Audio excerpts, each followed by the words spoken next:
studying 2 by 3 I want to tell only some few words about the Constitution. Actually, the Constitution, it is the Constitution అనేది ఎందరో పోరాడి అసమానతతో నిండి ఉన్న సమాజంలోనే దాని గురించి అనుభవించి పెద్దలు ఎన్నో స్వాతంత్ర పోరాటాలు చేశారు. ఆ అసమానతలు, సమాజంలో ఉన్న అసమానతల్ని అనుభవించారు.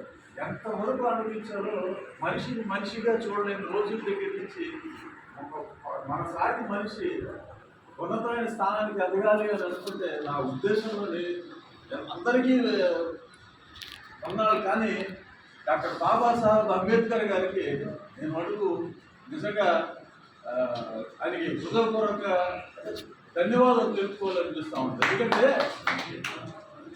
ఒక రాజ్యాంగాన్ని ఎన్నో దేశాల రాజ్యాంగాలు మనకి కెనడా నుండి, అమెరికా నుంచి, యూకే నుంచి ఇలాగ అన్ని దేశాల్లో ఉన్న రాజ్యాంగాలన్నీ కలిపి మనలాగే ఒక మనిషిగా చూడలేని రోజుల్లో నా మనిషి అనేవాడిని మనం కూడా అందరూ సమానత్వంతో చూడాలి, సమాజం స్థాపించాలి అనే ఒక ఉద్దేశంతో అనుభవించి న్యాయం చేయాలి సమాజానికి అని చెప్పి ఒక ఉద్దేశంతో రచించబడ్డ మహాగ్రంథం అది కాన్స్టిట్యూషన్ అనేది. సో అంత గొప్పవాడు ప్రతి అంటే అసలు చదువుతూ ఉంటే ఆర్టికల్స్, సెక్షన్స్, షెడ్యూల్స్, చాప్టర్స్ ప్రతి దాంట్లో కూడా ఒక న్యాయం జరిగే విధంగా కలపడం అంటే నిజంగా వాళ్ళందరికీ చేతులెత్తి నమస్కరించాలి.